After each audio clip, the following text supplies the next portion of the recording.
So hi everyone, this is Leanne again with Healing Home.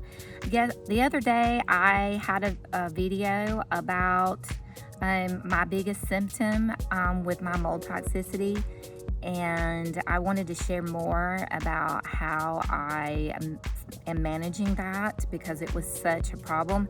I did not find out that mast cell activation, or MCAS as it is called, was causing me so much grief. I honestly have to say that I was never formally diagnosed with that. That was not caught by my doctors. And I struggled for years with wondering what in the world was causing me to react the way that I was and to have all of these symptoms that I was having. And for 7 years, struggled and suffered and had no idea until I read Dr. Neil Nathan's book, Toxic.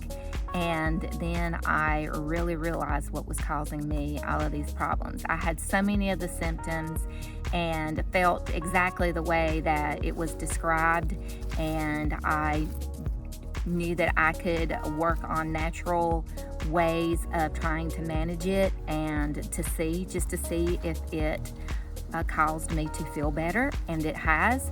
So I'm just going with it. And I know that with mold toxicity, MCAS is really, really big with that. Mold toxicity will start to destroy your immune system, and your mast cells are your first defense in an immune response.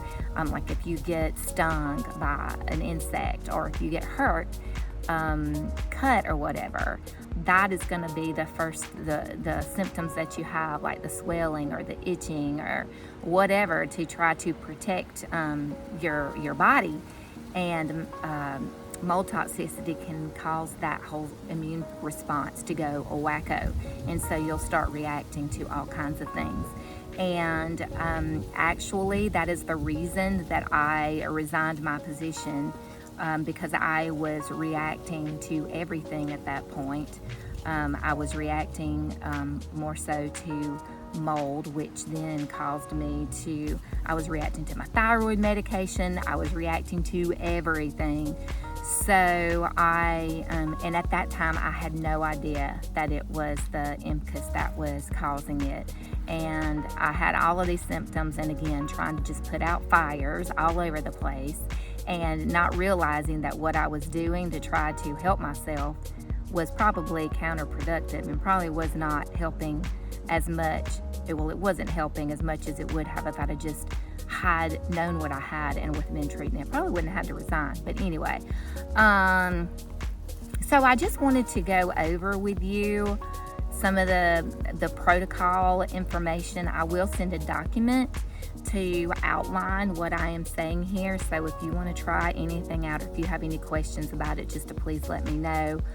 But the first thing that I noticed that helped, even though I did not realize at the time that it was the mast cell activation when I was reacting to everything, luckily I had found this post somewhere that this lady was asking about adrenal fatigue and what had helped her with that, because that's what I was suffering with as well. And she said DNRS, and I was in my bed, not able to do anything, and I was like, well, what is DNRS? And so I started looking that up, and it's a limbic system retraining program, and a lot of what it was saying like made perfect sense with what I was dealing with. And intuitively I knew that I had nervous system dysregulation anyway. And so I did the program. Not that I am advocating for that program. There are plenty of them out there, and I even put the steps that I go through still on my Facebook group page, and you are more than welcome to look at that if you are a member of the group, and you can at least see if that's something that you feel like would help you, and then you can get more help if you need to. But it did not cure me.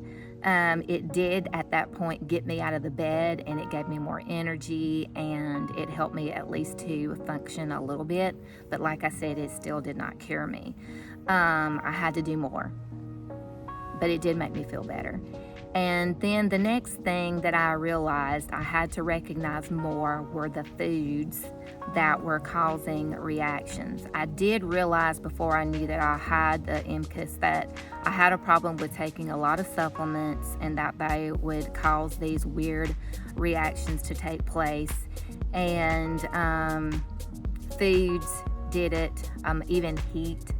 And during my healing process with the adrenal fatigue, one of the things was like drinking all these adaptogenic teas and the holy basil. And so I was trying to drink more tea because coffee was giving me a problem at the time, which made me really sad. But anyway, I was trying to do more tea and noticing that every time I drank tea, I was feeling awful. And I'd get these hot flashes and I would just feel awful. And I realize now that it wasn't the tea as such, it was the heat from the tea. So heat, taking baths and things like that, which I was hoping were making me feel better, and I'd get out and I was about to faint. But anyway, so I had to pay attention to the kinds of supplements and foods and all that were causing reactions. I found out histamine is one of the biggest mast cell modulators or whatever, and that those histamines are going to cause a problem. And there are definitely foods and supplemental kinds of things that cause that reaction, that histamine reaction. So a lot of what the healing part of that is to stop that histamine reaction, and a big part of that is just staying with a low histamine diet. But you also have to figure out what your personal reactions are. There may be some high histamine foods that you can handle, or in low doses, and not go over a certain amount, because your load over time gets more and more until it just like burst over.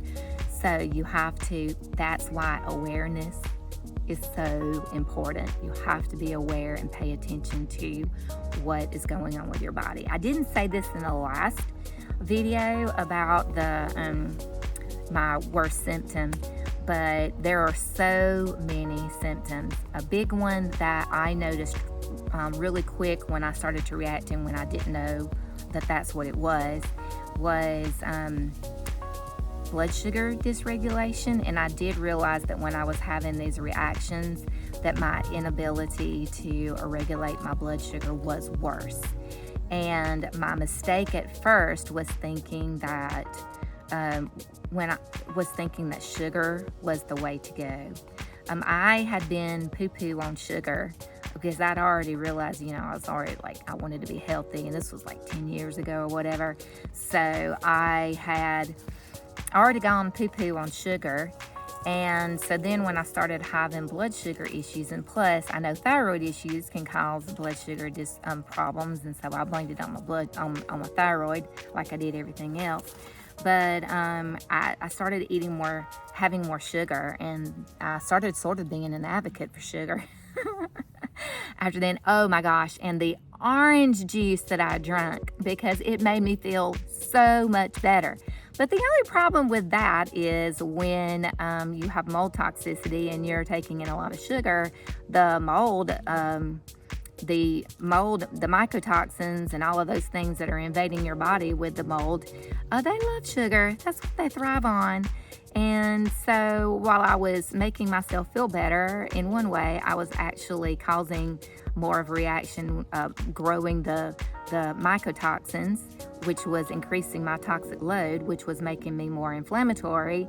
And so in the end, it was not helping me. And I finally had to figure out other ways to regulate my blood sugar. The best thing is just to manage the reactions, and that's what I have found works best to keep the blood sugar without the blood sugar reaction regulation working without increasing your sugar.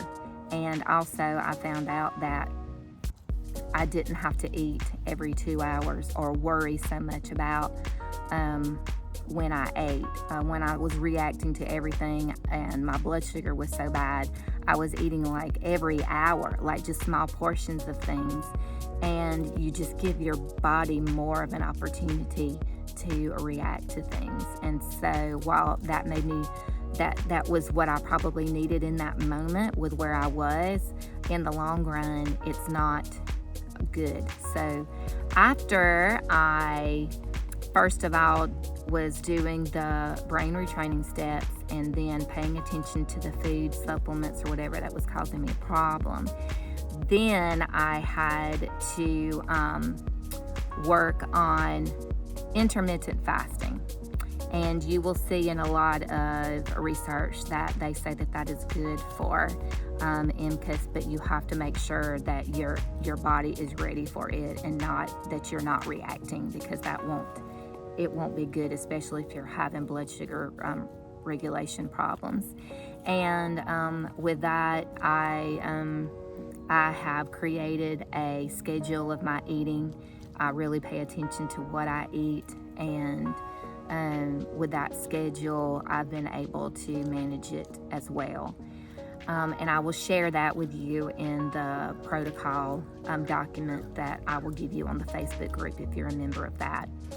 I wanted to go over with you supplements that I take for my MCAS issue. I recognize that all of us are different, and what may be good for me may cause reactions, actually, because there's a lot of people who can't take things for this because they react to it. And that's why I really think a big thing is the retraining program, because it's not something that you put in. Some people even react to that, but more than likely that's going to be one of the most natural things that you can do, at least to help start to calm down that system, so that at least you can try some of the supplements so you're not in such a reactive state. So a big symptom for me too was my stomach just felt weird. It wasn't like a pain as such, but it was annoying, and I did like feel my stomach a lot.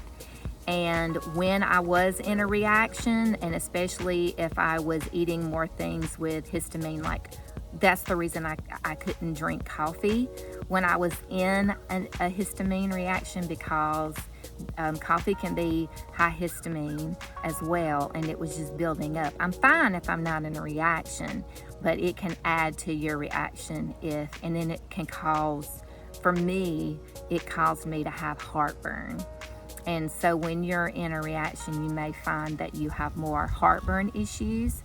And when you research about MCAS, and they'll find they'll give you supplements or medications. A lot of them will say Pepsid and things like that for your heartburn. My concern with that is that people with mold toxicity issues and with gastrointestinal issues usually have low stomach acid as it is. And then when you're taking Pepsid, which I don't advocate for anyway, I think there are better things to do that don't mess up your body. But anyway, that's just my personal opinion. But you don't want to take things like that are, if you got low stomach acid, that are going to cause more of an issue. I have had more success with taking things like betaine with pepsin. This is the one that I use, and I will put all of these links in my protocol. But it is actually for low stomach acid and will help to build your stomach acid up. When you have low stomach acid, that just lends you to all kinds of situations with your gut. So you don't want to have low stomach acid.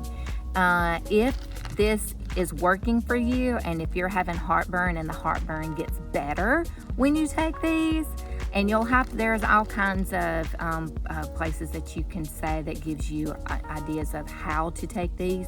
But if you're taking them and you find that it makes you feel better, then it's probably because you have low stomach acid.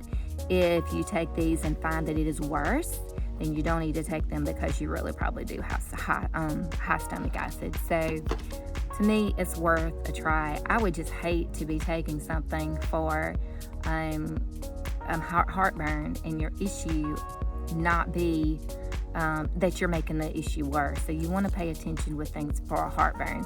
So I take one of these with my lunch or whatever, and then one with my dinner.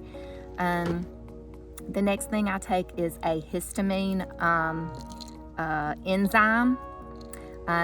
Now this is, some people have a hereditary issue where they don't produce the histamine enzymes, and some people are because of the mold or whatever has rendered your enzymes to not produce right. And so these are to help to break up the histamine so that they can be released from your body instead of building up.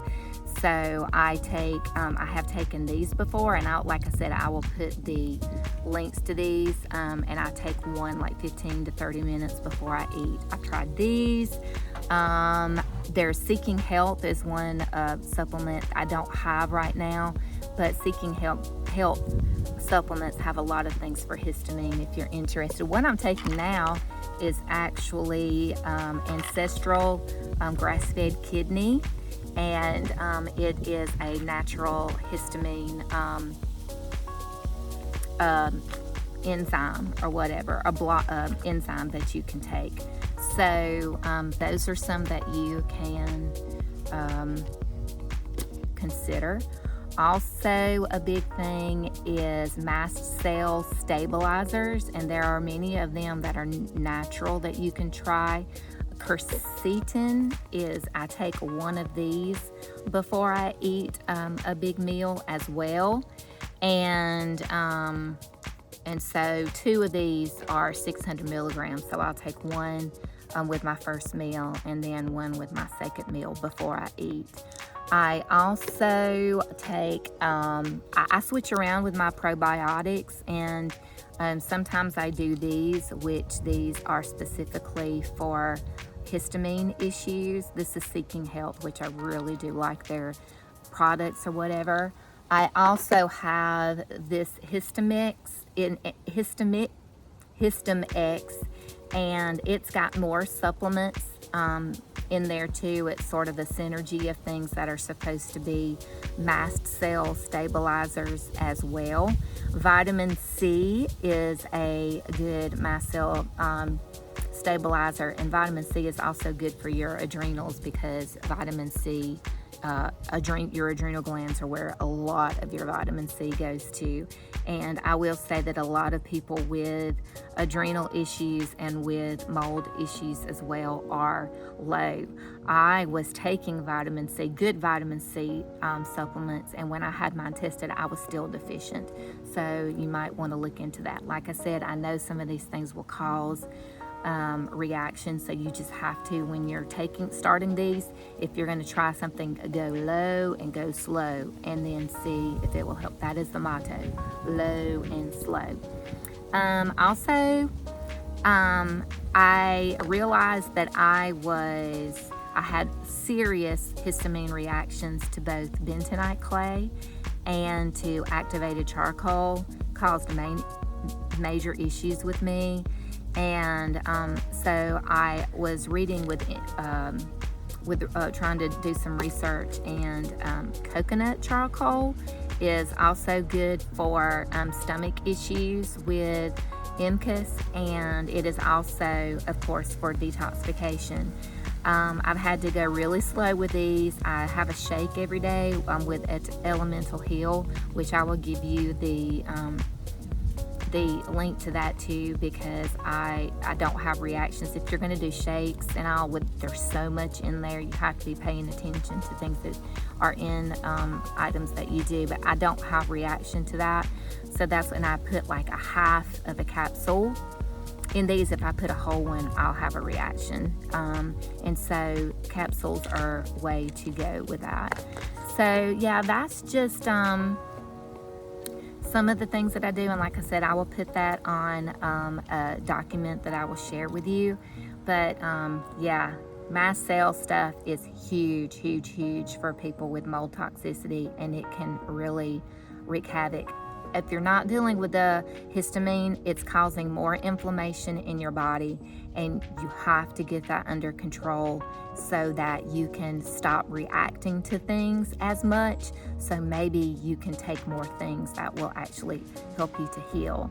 I don't think you can get better if you don't get the mast cell thing under control and learn how to handle it. I know I didn't. I feel so much better since I learned how to manage that. So if you have any questions or if you need to reach out to me, please get in touch with me. I would love to hear from you.